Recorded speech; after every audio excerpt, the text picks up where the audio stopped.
Gaduwa kog ungad-ungad sa akong misis.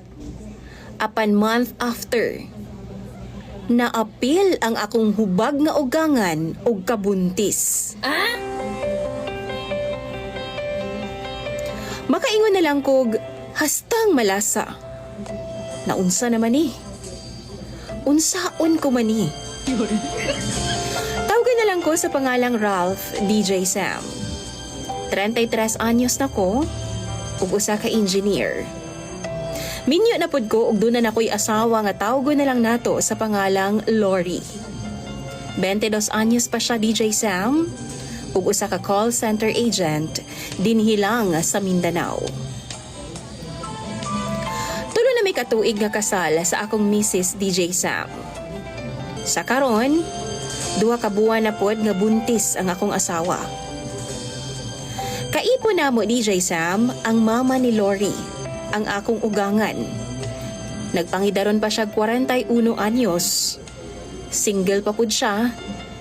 Nabuntisan ang mama ni Lori o ang akong ugangan dihang nag-edad pa daw siya 18.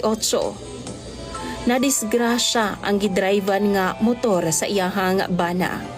In love daw kaayo si Mama Telma sa amahan ni Lori DJ Sam. Maunang wa na gyud siya nagminyo og nag-focus na lang siya sa iyang anak nga si Lori. Malipayon ang among kaminyoon ni Lori DJ Sam. Boto ang iyang inahan ako ug gitrato pod ko isip tinuod nga anak sa akong ugangan. Samtang gatrabaho mi ni Lori, siya ang nagaasikaso tanan sa mga gimbuhaton sa bahay. Pag uli na mo gikan sa trabaho, igo na lang mi mangaon. Limpyo na sab ug nakaplansya na ang among mga sinina. As in, mura jud mig mga prinsesa og prinsipe sa kong asawa nga si Lori. Usa ka hapon ni ana DJ Sam. Gikan ko sa trabaho. Nakit-an ako nga nagluto si Lori sa kusina. Nagtalikod. Way tingog-tingog og focus kaayo siya sa iyahang giluto. Mao tong giduol na ako siya og gipakuratan. Gihapak na ako ang iyahang sampot, DJ Sam. Apan nakuyawan ko, dihang paglingi niya, ang ako daing ugangan. Di ay si Lori, DJ Sam. Grabe ang kakulba nga akong gibati, DJ Sam. Nangayo kog sorry sa kong ugangan, og ni-smile rapod siya. Then, iya kong gipakaon. Taod-taod pod, miabot na si Lori, gikan sa likod sa amo ang bay, o nagdunga na lang mig pangaon. Kabalo mo, DJ Sam? Pero medyo na ako maalaan ang mama ni Lori nga akong asawa. Kay unsaon, parehas man og buhok. Maumaura pod ang kurba sa lawas. Og ang naong murag kambal, kay liwat man jud kaayo si Lori sa iyahang inahan. Hubag og bata pagyod sa iyang edad ang akong ugangan, DJ Sam. Mataghigayon nga maalaan ako siya nga akong asawa, maulaw gyud kaayo ko. Usa ka gabi iniana. Gabi na kaayo kong nakauli nga ana siguro sa mga alas 11 na. Birthday man god sa akong kauban, DJ Sam, og naghagad silang inom. Medyo tsuli ko pag abot na ako sa bahay, DJ Sam. Pagsulod na ako, wala na gilak. Maong nisulod na lang ko diretsyo. Nakita na ako nga siga pa ang suga sa sala, DJ Sam. Pero, naapod si Lori. Gahigda-higda sa sofa sa sala. Nagtalikod siya. Kay baw na ka, pagka nakainom gani ko og dugay kong makauli, manluod dayon na ang akong asawa, DJ Sam. Ug suyuon jud nako na siyag taman. Ug maulian lang na kung matamna na nako sa kong muhon. Dili pa ko sure nga tulog na si mama sa iyahang kwarto. Maong gipalong nako ang suga aron dili siya makabantay. Giduol nako si Lori, DJ Sam. Diretso nako siyang gihubuan o giungad na kong taman.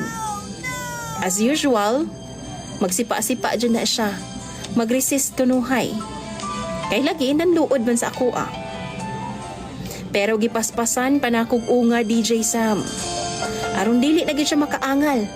Wa na nako baliha pa nga. Paminaw gani nako, baho-baho pang anso. Basta kay ang ako alang maulian siya. Ug nahuyang ragyod kadugayan ang akong asawa DJ Sam. Ug ipasagdan na lang ko niya sa ako ang gibuhat sa iyaha. Human ako siya gibigyan, nakatug na ko. Ug buntag na dihang nakamata ko DJ Sam. Pagbatan ako alas 7 na sa buntag. Ug naagi hapon ko sa among sala. Nakamata ko sa kasaba sa tricycle nga niabot sa among tugkaran DJ Sam. Gilili na ako. Ug nakurat ko diyang nakita na ako nga minaog sa tricycle si Lori ug naka-ID pa. Gisugat na ako siya ug mihalok ko. Nalangay daw siya kay dugay daw kaayo ang jeep. Nihapit na lang po daw siya palit og sudan. Nangutana siya na ako DJ Sam kung namahaw na ba daw ko. Apanwa ko katubag kay ingon sa natulala ko. Nagyaw-yaw siya kay wa daw ko mi-reply gabi eh. Nag-chat daw siya nga mulahos na lang siya graveyard. Giuna-huna na ako DJ Sam. Kung graveyard siya, then kinsa man tong gikurambos na ako og giungad og taman gabi eh. Si Mama? Pagkabalo na ako DJ Sam, mura kog mahilis. Unta, mahimo na lang kong hotdog sa ref sa kaulaw. Pero gibaliwala na lang nako ang tanan. Acting na lang, nga wa ako masayod sa panghitabo kay hubog lagi ko. After 1 month, DJ Sam, gisurpresa ko ni Lori. Sa wakas, positive na jud. Magkaanak na gyud ming duha. Gi-share pod namo ang good news sa iyahang mama DJ Sam ug malipahayon kaayo akong ugangan kay magkaapo na siya. Apan pagkaugma, saktong bag-o ko miabot gikan sa akong trabahoan. Giistorya ko sa akong ugangan. O giingnan ko niya nga sama kang Lori. Buntis pod siya ug ako ang amahan. Pagkadungog na ako DJ Sam, nakapangutana pa kog sigurado ba gyud siya? Apan gisiguro niya nga ako gyud ang amahan kay way laing mitira niya ako ra daw. Kay wa man pud siya karelasyon. Pirmi ra pud siyang naa sa bahay DJ Sam. Basta lagi nakaingon jud ko putya kels ning kinabuhi ah. Naunsa naman ni karon? Sure na ba jud ang panahon ani? DJ Sam, mihilak ang akong ugangan. Ug wa pud siya kahibaw kung unsay buhaton. Sa ngadto-ngadto masayran ra gihapon ni Lori ang tanan. Ako po DJ Sam, wa ko kabaw kung unsaon ako pag-handle nga sitwasyon. Sa dili madugay, mudako na jud ang tiyan sa akong ugangan ug magdungan pa jud silang duha. Maunang mga followers ni DJ Sam. Pwede ba mangayo ko sa inyong mga tambag kung unsaon ako ni? Basahon ko na tanan sa comment section. Muhangyo lang pud ko nga itago ang akong identidad DJ Sam kay maulaw ko sa akong mga kaila. Imong follower, Ralph.